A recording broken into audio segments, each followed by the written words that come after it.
Welcome to Pakistan versus Australia test series preview. मैं हूं आपकी होस्ट इस्मा असलम और जैसा कि आप लोग जानते ही हैं कि ऑस्ट्रेलिया की टीम जो है वो 24 साल के बाद पाकिस्तान में मौजूद है। 3 टेस्ट, 3 ओडीआईज और 1 T20 इंटरनेशनल खेलने के लिए। क्या ज़बरदस्त हिस्टोरिक टूर होने वाला है ये, और पाकिस्तानी फैंस के लिए बहुत ही खुशी की बात है। फैंस बहुत एक्साइटेड हैं, बहुत खुश हैं इस सीरीज़ को लेके। और इसी टेस्ट सीरीज़ पे बात करने के लिए हमें ज्वाइन किया है क्रिकेट स्टैटिस्टिशियन मजहर अरशद ने। वेलकम मजहर, कैसे हैं आप? जी मैं बिल्कुल ठीक हूँ इस्मा, आप बताएंगे आप कैसी हैं? अल्हम्दुलिल्लाह मजहर, मैं बिल्कुल ठीक हूँ। मजहर, बात कर लेते हैं जो हमारे की प्लेयर्स स्पेशली पहले टेस्ट के लिए अवेलेबल नहीं हैं। इंजरीज और कोविड के मसाइल चल रहे हैं। फ़हीम अशरफ की अगर हम बात करें, हसन अली दोनों इंजर्ड हैं, और हारिस रऊफ की बारे में भी कल खबर आई कि वो कोविड पॉजिटिव हैं, तो वो अवेलेबल नहीं है पहले टेस्ट में। व्हाट डू यू थिंक, कितना हर्ट करने वाली है उनकी एब्सेंस पाकिस्तान क्रिकेट टीम को इस टेस्ट में? देखिए, जो फ़हीम अशरफ और हसन अली हैं वो तो पाकिस्तान के जो टेस्ट प्लान्स हैं उनका काफ़ी देर से एक रेगुलर हिस्सा हैं, और कोई भी कंडीशंस हो उनमें हमें यही एक कम्बिनेशन देखने को मिलता है। हारिस रऊफ का चांस था क्योंकि उनके पास पेस है, तेज़ बॉलिंग करते हैं, तो लग रहा था कि शायद पाकिस्तान उनको डेब्यू करवा देगा। फिर इससे पहले मोहम्मद नवाज भी जो है वो भी इंजर्ड हो गए। तो आई थिंक कि काफ़ी आप कह लें कि परेशानी तो होगी पाकिस्तान के कैंप में कि जो उनके 2-3 प्लान्स, जो 2-3 प्लेयर्स जो कि उनके मेजर प्लान का हिस्सा थे वो मिसिंग हो गए। लेकिन फिर भी आई थिंक कि पाकिस्तान के स्क्वाड में इतनी डेप्थ है कि अगर आप बैकअप देखें तो नसीम शाह का बैकअप, हारिस रऊफ का जो बैकअप है वो नसीम शाह है, और उन्होंने भी पहले टेस्ट क्रिकेट खेली हुई है। बल्कि हारिस रऊफ से ज़्यादा जो एक्सपीरियंस है टेस्ट क्रिकेट का अब वो तो नसीम शाह का है, क्योंकि हारिस रऊफ का तो अभी तक डेब्यू नहीं हुआ। इसी तरह वसीम जूनियर हैं, ज़्यादा क्रिकेट नहीं खेले हुए, I mean first class cricket. लेकिन अब अगर आप लाइक फॉर लाइक रिप्लेसमेंट की तरफ जाएंगे कि कोई ऐसा फास्ट बॉलर जो कि बैटिंग भी कर सकता हो, तो आई थिंक कि पाकिस्तान के पास डेप्थ तो है स्क्वाड में। लेकिन ये है कि हसन अली की खासतौर पे जो कमी है वो पाकिस्तान को महसूस होगी, क्योंकि पिछले साल वो पाकिस्तान के सेकंड बेस्ट बॉलर थे आफ्टर शाहीन अफरीदी। ठीक है, अगर जो अभी हमारे पास प्लेयर्स अवेलेबल हैं उनकी बात करें तो व्हाट डू यू थिंक कि बेस्ट प्लेइंग 11 क्या हो सकती है पहले टेस्ट के लिए? देखें, जो पाकिस्तान ने जो कुछ चेंजेस की हैं, खासतौर पे इफ्तिखार अहमद को स्क्वाड में लेकर आना, वसीम जूनियर को लेकर आना, उससे लग रहा है कि शायद पाकिस्तान अपनी बैटिंग को जो है वो लेकर ज़रा थोड़ा परेशान है, क्योंकि ये दोनों ऑलराउंडर्स हैं। तो पाकिस्तान की कोशिश होगी कि जो भी टीम खेले उसमें जो है वो बैटिंग डेप्थ हो। आई पर्सनली थिंक कि इतना ज़्यादा पाकिस्तान को परेशान नहीं होना चाहिए। असल फोकस होना चाहिए कि आपने दूसरी टीम के 20 प्लेयर्स कैसे आउट करने हैं, क्योंकि आजकल टेस्ट क्रिकेट में हर टीम के पास इतनी डेप्थ होती है कि आपके जो टेल एंडर्स हैं वो भी थोड़े बहुत रन कर सकते हैं। जिस तरह अगर हम नुमान अली की बात करें तो उन्होंने टेस्ट क्रिकेट में 90 किया हुआ है, तो वो भी बैटिंग कर सकते हैं। साजिद खान की फर्स्ट क्लास क्रिकेट में सेंचुरी है। तो अगर आप ओपिनियन पूछें तो आई थिंक कि पाकिस्तान को शान मसूद का कमबैक करवाना चाहिए, और उनको अब्दुल्ला शफीक के साथ ओपन करना चाहिए। 3 के ऊपर फिर अजहर अली, 4 के ऊपर बाबर आजम, 5 पे फवाद आलम, 6 पे मोहम्मद रिजवान, और फिर उसके बाद मेरा ख्याल है कि पाकिस्तान को 5 जो है वो बॉलर्स खिलाना होंगे। उसमें 7 पे नुमान अली आ जाएंगे, 8 पे साजिद खान आ जाएंगे, और उसके बाद वसीम जूनियर हैं, नसीम शाह हैं, और शाहीन अफरीदी हैं। तो इसमें आप देखें कि वसीम जूनियर भी बैटिंग कर लेते हैं, नुमान अली भी बैटिंग कर लेते हैं, तो आपकी बैटिंग इतनी ज़्यादा वीक नहीं होगी। तो आई थिंक अगर पाकिस्तान इस कम्बिनेशन के साथ जाए तो थोड़ा बेहतर होगा। बट नोइंग पाकिस्तान, शायद वो एक एक्स्ट्रा बैट्समैन डालने की कोशिश करेंगे और बॉलिंग पे कॉम्प्रोमाइज़ करेंगे, और शायद बाबर आजम की शायद ये कोशिश होगी कि इमामुल हक का जो है वो कमबैक हो rather than Shan Masood. But I personally think के जो ओपनिंग पेयर है वो शान मसूद और अब्दुल्ला शफीक का ही होना चाहिए।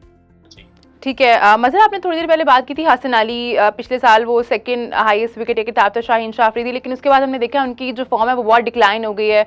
T20 वर्ल्ड कप से ही वो उस तरह से परफॉर्म नहीं कर पा रहे जिस तरह से एक्सपेक्ट किया जाता है उनसे। और अगर PSL की भी बात करें तो कुछ 1-2 परफॉर्मेंसेज के अलावा उनकी कोई अच्छी परफॉर्मेंस नहीं रही है, सीजन अच्छा नहीं गया। तो डू यू थिंक के फिर भी अगर हसन अली सही होते तो उन पर उतना ही रिलाई किया जाता खराब फॉर्म के बावजूद? देखिए, खराब परफॉर्मेंस तो उनकी वाइट बॉल क्रिकेट में है, वो भी सिर्फ T20s में। तो रेड बॉल एक डिफरेंट फॉर्मेट है। अब मतलब ये तो बिल्कुल ऐसे ही है कि हम केंजी के एक प्लेयर जो है जिस तरह इफ्तिखार हैं, उनका भी अच्छा सीजन नहीं गया T20s में, तो उनको फिर टेस्ट में भी नहीं होना चाहिए। या आप कह लें कि जी अजहर अली जो है वो T20s खेलते ही नहीं है, तो फिर वो आप कैसे उनकी उनकी पोजीशन को आप जस्टिफाई करेंगे? तो आई थिंक कि ऐसा नहीं होता। आपने फॉर्मेट्स को देखना होता है। अब जिस तरह वसीम जूनियर हैं तो उनका भी वाइट बॉल अच्छा नहीं गया, लेकिन वो भी टेस्ट स्क्वाड में आ गए हैं। तो आई थिंक कि आपने सिर्फ ये देखना है कि जो आपको रेलिवेंट फॉर्मेट है उसमें प्लेयर्स की क्या परफॉर्मेंस है। अब हसन अली पिछले साल आपके सेकंड बेस्ट बॉलर थे, और उससे पहले भी जो कजन ट्रॉफी हुई थी उसमें डेड बॉल जो जितनी भी पाकिस्तान में जो हुई है क्रिकेट हुई है उसमें उन्होंने बड़ा अच्छा परफॉर्म किया है। तो आई थिंक कि किसी भी बॉलर को या कोई भी प्लेयर हो, आप उसको किसी दूसरे फॉर्मेट की वजह से उसका जो एक स्ट्रॉन्गर फॉर्मेट है उसमें नहीं ड्रॉप किया जा सकता। आई थिंक अगर हसन अली अवेलेबल होते तो वो पाकिस्तान की टीम में, इस टीम में लाजमी जो है वो 11 में आते। हाँ, आप फिर टेस्ट मैचेस में देख के जज कर सकते हैं कि आया कि इस प्लेयर के साथ सिर्फ एक फॉर्मेट का मसला है या ये सारे फॉर्मेट में ही जो है वो आउट ऑफ फॉर्म है। ठीक है। क्या हमें क्या लग रहा है कि सिलेक्शंस के लिए अगर सिलेक्टर्स की हिंट्स पे हम बात करें, व्हाट डू यू थिंक कि इफ्तिखार और वसीम जूनियर के कितने चांसेस लग रहे हैं कल आपको कि वो खेलेंगे? देखें, इन दोनों में से एक तो मेरा ख्याल है कि प्लेयर खेलेगा, क्योंकि जैसे मैंने आपको बताया कि इन दोनों को लेकर आने का मकसद ही ये है कि पाकिस्तान की जो बैटिंग है वो जरा थोड़ी मजबूत हो, क्योंकि दोनों ऑलराउंडर्स हैं। तो अगर तो इन केस पाकिस्तान ये सोचता है कि उन्होंने एक स्पेशलिस्ट स्पिनर को खिलाना है, तो फिर जो है वो साथ इफ्तिखार को खिलाएंगे, क्योंकि वो पार्ट टाइम ऑफ स्पिन कर लेते हैं। अगर पाकिस्तान ये सोचे कि जी पाकिस्तान को 2 स्पेशलिस्ट स्पिनर खिलाने हैं, नुमान अली और साजिद खान या जाहिद महमूद, इन तीनों में से अगर किसी दो ने खेलना है, तो फिर पाकिस्तान की कोशिश होगी कि चलो हम एक पार्ट टाइम एक ऐसे पार्ट टाइम बैट्समैन को खिलाएं जो कि फास्ट बॉलिंग करता हो। तो ये डिपेंड करता है कि जो कंडीशंस हैं वो उस दिन कैसी हैं, पिच कैसी है। अभी जो सुनने में आ रहा है वो मैं देख रहा था, जो मीडिया में जो या जो पिक्चर्स वगैरह में जो सुनने में आ रहा है कि जो पिच है वो काफ़ी ड्राई है, जिस तरह यूएई में होती थी। हालांकि ऐसा होता नहीं है नॉर्मली। रावलपिंडी में जो है वो काफ़ी हेल्प होती है फास्ट बॉलर्स के लिए। इनफैक्ट आई थिंक पाकिस्तान में जो बेस्ट पिचेस हैं फास्ट बॉलिंग के लिए, उसमें रावलपिंडी जो है वो सरे फहरिस्त है। पिछले साल यहाँ पे जो साउथ अफ्रीका का और पाकिस्तान का टेस्ट मैच हुआ था उसमें पाकिस्तान के लिए हसन अली ने जो है साउथ अफ्रीका के अगेंस्ट 10 आउट कर दिए थे, और स्पिनर्स ने कुछ खास विकेट्स नहीं ली थी। तो जो भी है एक ग्राउंड की जो नेचर है वो नहीं इतनी इजीली चेंज होती। तो बट आई थिंक कि क्योंकि पाकिस्तान के ज़हन में ये होगा कि ऑस्ट्रेलिया के प्लेयर्स जो हैं वो स्पिनर्स के ऊपर फंसते हैं, तो वो 2 स्पिनर खिलाएं। तो मुझे लग रहा है कि शायद इफ्तिखार तो नहीं खेलेंगे, लेकिन वसीम जूनियर जो है वो शायद उनका टेस्ट डेब्यू हो जाए। ठीक है। नसीम शाह के बारे में क्या कहेंगे? लगता है आपको कि वो रेडी हैं कमबैक के लिए अब? बिल्कुल 100%। आई थिंक उनको तो बांग्लादेश में भी खेलना चाहिए था। उनको बांग्लादेश में आप ये कह लेंगे 3 आप फास्ट बॉलर्स भी खिला सकते थे। तो मैं तो ये कहता हूँ कि अगर हारिस रऊफ, हसन अली वगैरह अगर फिट भी होते, अवेलेबल होते, फिर भी नसीम शाह को खेलना चाहिए था। आई एम एक्चुअली सरप्राइज्ड कि नसीम शाह का कमबैक जो है वो वेस्ट इंडीज में नहीं हुआ, जो पाकिस्तान का लास्ट ओवर था, या बांग्लादेश में नहीं हुआ। रिसेंटली उनकी जो फॉर्म है वो काफ़ी अच्छी है, ना सिर्फ वाइट बॉल क्रिकेट में बल्कि जो प्लेयर्स की तरफ से या कोचेस की तरफ से जो फीडबैक था उनका कि जी जिस तरीके से वो नेट्स में बॉलिंग कर रहे हैं, तो आई थिंक कि उनको जो है वो 100% पाकिस्तान की टेस्ट टीम में होना चाहिए। आपने पिचेस की बात की थी अभी कुछ अर्सा पहले, अभी थोड़ी देर पहले ही, तो क्या लगता है कि आप जैसे आपने मेंशन किया कि डिफरेंट होती हैं पिचेस, लेकिन एक जनरल जो लोग ओपिनियन होता है, जो लोग सोचते हैं वो यही सोचते हैं कि सेम है पिचेस हमारे। अगर सब कॉन्टिनेंट में हम बात करें, यूएई की बात करें, तो सेम पिचेस होती हैं। व्हाट डू यू थिंक कि इस तरह की जो पिचेस हैं पाकिस्तान में, कितने % लगता है आपको चांसेस हैं ऑस्ट्रेलिया के कि वो यहाँ पे जो है वो जीत सकते हैं? देखें, बिल्कुल जीत सकते हैं, क्योंकि जो पाकिस्तान के पिचेस हैं वो सब कॉन्टिनेंट की पिचेस की तरह नहीं है जो बाकी हमें इंडिया में या श्रीलंका में, बांग्लादेश में या इवन यूएई में देखने को मिलती हैं। पाकिस्तान में जो है हमेशा से जो विकेट्स हैं उनमें फास्ट बॉलर्स के लिए बड़ा सपोर्ट रहा है। और अगर आप 4th इनिंग्स की एवरेज देखें हिस्टोरिकली पूरी दुनिया में जितनी भी क्रिकेट हुई है, तो पाकिस्तान में जो स्पिनर्स की 4th इनिंग्स में जो एवरेज है वो वर्स्ट है, the worst in any country. तो बल्कि इंग्लैंड, न्यूजीलैंड वगैरह में या ऑस्ट्रेलिया में स्पिनर्स जो हैं वो ज़्यादा अच्छा परफॉर्म कर देते हैं 4th इनिंग्स में कंपेयर टू पाकिस्तान। तो क्योंकि पाकिस्तान हमेशा अपनी फास्ट बॉलिंग के लिए जाना जाता है। अगर आप हिस्ट्री उठा के देख लें, फजल महमूद, सरफराज नवाज, इमरान खान, वसीम, वकार, शुएब, आकिब जावेद, उमर गुल, मोहम्मद आमिर आसिफ, तो ये पाकिस्तान ने हमेशा जो है वो फास्ट बॉलिंग से जो है वो मैचेस जीते हैं। तो यहाँ की जो पिचेस भी हैं वो फास्ट बॉलिंग को काफ़ी सपोर्ट करती हैं, और ख़ासतौर पर पिंडी की। तो क्योंकि ऑस्ट्रेलिया की जो स्ट्रेंथ है वो उनकी बॉलिंग ही है, फास्ट बॉलिंग। पैट कमिंस है उनके पास, मिचेल स्टार्क हैं, फिर उनके पास जॉश हेजलवुड है। तो ये कंडीशंस उनको काफ़ी सूट कर सकती हैं। बल्कि इनफैक्ट इंटरेस्टिंग बात ये है कि 1960s और 2000 के दरमियान, ये 40 साल थे जब पाकिस्तान में क्रिकेट होती थी रेगुलरली, तो ऑस्ट्रेलिया ने पाकिस्तान में 16 टेस्ट मैचेस खेले और उनमें से सिर्फ एक मैच वो जीते थे, और वो मैच रावलपिंडी में ही था। क्योंकि यहाँ की जो पिच है वो फास्ट बॉलर्स के लिए काफ़ी मददगार होती है, और यहाँ पे जो विजिटिंग टीम्स हैं उनको इतनी मुश्किलात नहीं होती। इवन इनफैक्ट आई थिंक के लास्ट टाइम साउथ अफ्रीका भी एक बार इस पोजीशन में आ गया था कि वो टेस्ट मैच जीत सकता था।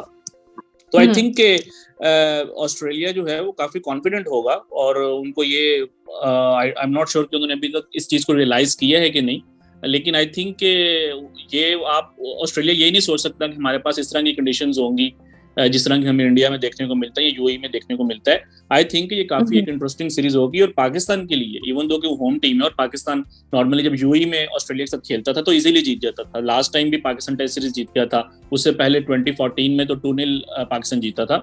लेकिन पाकिस्तान में जो हो रही होगी टेस्ट सीरीज, तो ऑस्ट्रेलिया का भी काफी चांस होगा जीतने का। अभी आपने बात की कि जिस तरह हम देख ही रहे हैं सोशल मीडिया पे पिच की जो पिक्चर्स हैं वो आई हुई हैं, लोग बात कर रहे हैं उस पर, और अभी तक जो लोग प्रिज्यूम कर रहे हैं वो यही है कि शायद ये बैटिंग पिच है। तो इस चीज़ को मद्देनजर रखते हुए क्या लगता है कि कौन सी टीम को ये जो कंडीशंस हैं और जो पिच की कंडीशन है वो फेवर किस टीम को ज़्यादा करेगी? देखें, जो अगर तो वाकई पाकिस्तान एक ड्राई विकेट बनाने में कामयाब हो जाए, क्योंकि देखें नॉर्मली होता ये है कि आप टेस्ट सीरीज स्टार्ट करते हैं अपने स्ट्रॉन्गेस्ट वेन्यू के ऊपर, जो कि पाकिस्तान का कराची है। पाकिस्तान कराची में अपनी हिस्ट्री में जो है सिर्फ 2 टेस्ट मैचेस हारा है। तो लेकिन क्योंकि लॉजिस्टिक रीजंस की वजह से ये सीरीज कराची में नहीं स्टार्ट हो सकी थी, तो पिंडी में स्टार्ट होती, तो पाकिस्तान के जहन में शायद ये ना हो कि अगर हम पहला मैच हार गए तो फिर टेस्ट सीरीज में कमबैक करना बड़ा मुश्किल हो जाता है। तो हो सकता है कि जो हमें नॉर्मली रावलपिंडी में जो पिच देखने को मिलती है कि पहले दिन खासतौर पर फास्ट बॉलर्स के लिए काफ़ी असिस्टेंस होती है, तो शायद पाकिस्तान उसको न्यूट्रलाइज करने की कोशिश करे, और ये उनकी प्लानिंग हो कि जिस तरह यूएई में विकेट होती है स्लो ड्राई पिच, हम उस तरह की बनाएं। अगर तो उस तरह की हुई तो फिर तो ऑब्वियसली पाकिस्तान को जो है वो चीज़ फेवर कर सकती है, क्योंकि पाकिस्तान के जो बैट्समैन है वो स्लो पिचेस के ऊपर अच्छा खेल लेते हैं, और जो आपके जो स्पिनर्स हैं वो फिर ऑस्ट्रेलिया के बैट्समैन को मुश्किल में डाल सकते हैं। लेकिन अगर फास्ट बॉलिंग वाली ही पिच हुई जो कि हमें नॉर्मली देखने को मिलती है, तो फिर ये मैच मतलब कि 50-50 होगा। फिर आप किसी भी टीम को फेवरेट नहीं कह सकते। ऑस्ट्रेलिया का अगर आप पेस अटैक देखें, Pat Cummins, Josh Hazlewood, Starc, Scott Boland, तो आई थिंक के ये इस तरह का उनके पास इस तरह के रिसोर्सेज हैं कि वो ये वाला टेस्ट मैच जो है वो जीत सकते हैं। ठीक है, अब आखिरी सवाल मैं आपसे पूछना चाहूँगी, और वो है हमारे कैप्टन बाबर आजम के बारे में। क्या लगता है जिस तरह से उनकी परफॉर्मेंस गई है पीएसएल में, आई नो आप पहले इस बारे में बात कर चुके हैं कि हम किसी की रेड बॉल की परफॉर्मेंस और उसकी वाइट बॉल की परफॉर्मेंस, मतलब ये बिल्कुल ही अलग चीज़ें हैं, इसको कंपैरिजन नहीं कर सकते, लेकिन फिर भी just for the sake of के इस पर हम बात कर रहे हैं, तो पीएसएल अच्छा नहीं गुजरा है बाबर आजम का। तो क्या ये चीज़ आपको लगता है कि थोड़ा मेंटली एग्जॉस्ट हो जाता है बंदा, और मेंटली जो प्रेशर आता है, जो लोग बात कर रहे होते हैं आपके बारे में सोशल मीडिया पे, तो उसकी वजह से आपको लगता है कि शायद कहीं ना कहीं बाबर आजम की परफॉर्मेंस पे फर्क आ सकता है टेस्ट सीरीज में? देखिए, पीएसएल की वजह से तो नहीं आ सकता, और पीएसएल में उनकी जो परफॉर्मेंस है वो इतनी खराब, उनकी इंडिविजुअल जो परफॉर्मेंस है वो इतनी खराब नहीं थी। उनकी जो टीम है वो रन्स नहीं कर रही थी, वो आउट नहीं कर रहे थे। लेकिन बाबर आजम कि अगर आप उनकी परफॉर्मेंस देखें तो उन्होंने रन्स किए हैं, वो कहीं पे आउट ऑफ फॉर्म नहीं हमें नजर आए। हाँ, स्ट्राइक रेट का उनका एक T20 में इशू था, जो कि टेस्ट क्रिकेट में नहीं होता, बल्कि टेस्ट क्रिकेट में आप जितना रोक के खेलेंगे उतना अच्छा है। तो पीएसएल की वजह से तो कुछ फर्क नहीं पड़ेगा ना। आई डोंट थिंक कि इस लेवल के ऊपर आके आप 5-6 साल से क्रिकेट खेल रहे हैं, आप वर्ल्ड कप खेल चुके हैं, टेस्ट सीरीज खेल चुके हैं, तो आपका कॉन्फिडेंस भी कोई खराब होना चाहिए। जो इशू आ सकता है ना सिर्फ पाकिस्तान के ना सिर्फ बाबर आजम को, किसी भी बैट्समैन को, वो ये है कि आप एक बहुत अरसे के बाद जाके आप टेस्ट क्रिकेट खेलेंगे अब, और आप अभी रिसेंट जो क्रिकेट खेल रहे थे वो आपकी जो है वो पीएसएल थी, और उससे पहले जो है वो वेस्ट इंडीज की सीरीज थी। तो और आजकल फिर जिस तरीके से कोविड है तो प्लेयर्स को मौका नहीं मिलता कि वो वार्म अप मैचेस खेलें या साइड मैचेस खेलें। ये मसला ऑस्ट्रेलिया के साथ भी आ सकता है। तो ये एक इशू है कि आपके जो कई प्लेयर्स हैं वो बहुत देर के बाद जाके रेड बॉल क्रिकेट खेलेंगे, तो फौरन एक फॉर्मेट से दूसरे फॉर्मेट में जाना वो थोड़ा एक रिस्की हो सकता है। और कई आपके ऐसे प्लेयर्स हैं जो कि टेस्ट स्पेशलिस्ट हैं, जिस तरह अगर मैं बात करूं इस टीम में अजहर अली की या फवाद आलम की, तो वो तो पीएसएल भी नहीं खेलते, तो उन्होंने जी। जो लास्ट क्रिकेट खेली थी वो तो टेस्ट क्रिकेट खेली थी, या जो पाकिस्तान में अगर कोई डोमेस्टिक क्रिकेट में अगर उनको मौका मिला हो, तो आई थिंक कि असल जो कंसर्न होगा वो ये होगा कि आप इतने लंबे अरसे के बाद एकदम से जो है वो रेड बॉल क्रिकेट में जा रहे हैं, ना आपने जी। कोई रिसेंटली आई मीन को पिछले 1-2 हफ्तों में या पिछले 1 महीने में कोई फर्स्ट क्लास मैच खेला है, या ना आपका कोई साइड मैच हुआ है। ये एक कंसर्न हो सकता है। यही एक वजह है कि अगर आप बाबर आजम की टेस्ट क्रिकेट में फॉर्म देखें तो वो उस तरह से नहीं है जिस तरह के हमें कोविड से पहले देखने को मिलती थी, कि वो ऑलमोस्ट हर मैच में सेंचुरी करते थे। ऑस्ट्रेलिया में गए, एक मैच में 97 सेंचुरी, पाकिस्तान में जो होम सीरीज हुई थी श्रीलंका के अगेंस्ट, दोनों मैचेस में सेंचुरीज की उन्होंने, बांग्लादेश के साथ जो टेस्ट मैच हुआ उसमें उन्होंने सेंचुरी की। लेकिन उसके बाद जब कोविड आया है और आपके इस तरह के इश्यूज होना शुरू हुए कि जो टूरिंग टीम्स है उनके पास टाइम बहुत कम है और आपस में जो है वो कुछ मैचेस वो खेल लेते हैं या प्रैक्टिस कर लेते हैं, जब वार्म अप मैचेस नहीं देखने को मिलते, तो उसके बाद से किसी भी पाकिस्तान के बैट्समैन के लिए जो है वो इस टाइम काफी मुश्किल हो सकता है। बट आई थिंक स्टिल जितना उनका एक्सपीरियंस हो चुका है और जिस लेवल के ऊपर वो खेल चुके हैं, होना नहीं चाहिए इशू। लेकिन ये कि टेस्ट क्रिकेट जो है वो काफी मुश्किल है, आप उसको T20 क्रिकेट या वनडे क्रिकेट से कंपेयर नहीं कर सकते। थोड़ा पिक करने में, थोड़ा रिदम में आने में थोड़ा टाइम लगता है। अगर पाकिस्तान उस चीज को कंट्रोल कर ले तो आई थिंक ये जो सीरीज है वो पाकिस्तान के लिए काफी अच्छी जा सकती है। मजहर, मुझे लग तो यही रहा था कि मैं आखिरी सवाल पूछ रही हूँ, लेकिन एक और सवाल मेरे जहन में आ गया, जाते जाते वो भी पूछ लेती हूँ आपसे।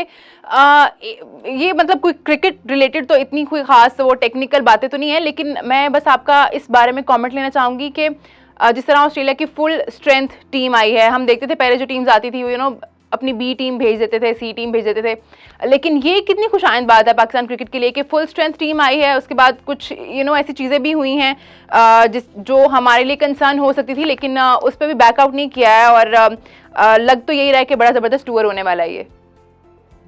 जी बिल्कुल जबरदस्त होगा, लेकिन ये कि जो टेस्ट क्रिकेट है वो कोई भी टीम अपनी सेकंड 11 के साथ नहीं खेलती, सेकंड चॉइस के साथ नहीं खेलती। आप वनडेज और T20s में कई टीम्स कॉम्प्रोमाइज कर लेती हैं, वो अपनी बी टीम भेज देती हैं या बी टीम के साथ सीरीज हो जाती है, क्योंकि आजकल वैसे ही जो है वो स्केड्यूल इतने पैक्ड हैं, इतनी ज्यादा क्रिकेट हो गई है, तो प्लेयर्स का वर्कलोड भी मैनेज करना होता है। लेकिन टेस्ट क्रिकेट तो हर टीम जो है उसकी कोशिश होती है कि वो अपनी फर्स्ट चॉइस टीम के साथ ही खेलें। तो ऑस्ट्रेलिया ने तो कभी भी इस चीज के ऊपर कॉम्प्रोमाइज नहीं किया। तो इवन जो उनकी वनडे की भी जो सीरीज है उसमें सिर्फ एक दो उनके प्लेयर्स जो हैं वो जो उनके मेजर प्लेयर्स हैं वो उसको मिस करेंगे, बाकी वनडे में भी उनकी जो टीम है काफी स्ट्रांग होगी। जहां तक बात है टेस्ट क्रिकेट की, तो ऑब्वियसली आई थिंक बहुत खुशाइन बात है कि एक तो ना सिर्फ 24 साल के बाद वो पाकिस्तान में आए हैं बल्कि अपनी फुल स्ट्रेंथ के साथ आए हैं, और किसी भी प्लेयर ने जो है वो पुल आउट नहीं किया, जो कि शुरू में एक रूमर्स सुनने को मिल रहे थे तो शायद ऑस्ट्रेलिया के कुछ प्लेयर्स जो हैं वो पुल आउट कर लें।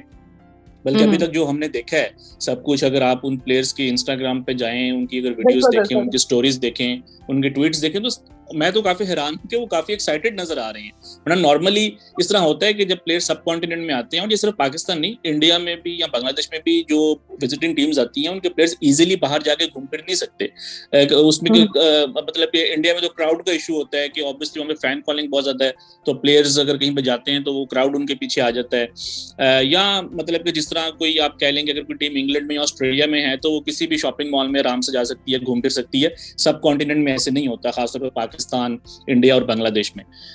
तो यहाँ पे भी ऑब्वियसली एक बबल है वैसे ही कोविड की वजह से, तो प्लेयर्स जो हैं वो होटल्स तक ही महदूद हैं, लेकिन जिस तरीके से वो एंजॉय कर रहे हैं, कॉफी मशीन्स उन्होंने लगाई हुई हैं, गोल्फ खेल रहे हैं अंदर, और मतलब कि जिस तरीके से उनकी वीडियोस आ रही हैं, तो आई थिंक काफी एक्साइटेड लग रही है ऑस्ट्रेलिया की टीम। और खुशाइन बात है कि जो प्लेयर्स हैं वो काफी मतलब कि खुश भी हैं और काफी एक्साइटेड भी हैं, और फुल स्ट्रेंथ टीम जो आपने बात की थी, तो ऑब्वियसली आई थिंक पाकिस्तान की क्रिकेट के लिए बहुत ज्यादा इंपॉर्टेंट है। और फॉर श्योर के क्योंकि दोनों तरफ से जो है वो बेस्ट प्लेयर्स खेल रहे होंगे, तो हमें काफी इंटरेस्टिंग और काफी आप कह लेंगे कंपेटिटिव सीरीज हमें देखने को मिल सकती है। थैंक यू सो मच मजहर हमारा साथ देने का शो में। और जैसे कि मजहर ने बताया ये कि बहुत खुशाइंद बात है ये, प्लेयर्स काफ़ी एक्साइटेड लग रहे हैं। आई एम श्योर प्लेयर्स तो एक्साइटेड हैं ही, लेकिन फैंस भी बहुत ज़्यादा एक्साइटेड हैं। ये जो एक हिस्टोरिक टूर होने जा रहा है और हमारी दुआएं हैं कि सक्सेसफुली बेहतर तरीके से हो जाए। That's all from today's show. अपना बहुत ख्याल रखिए। अल्लाह हाफ़िज़।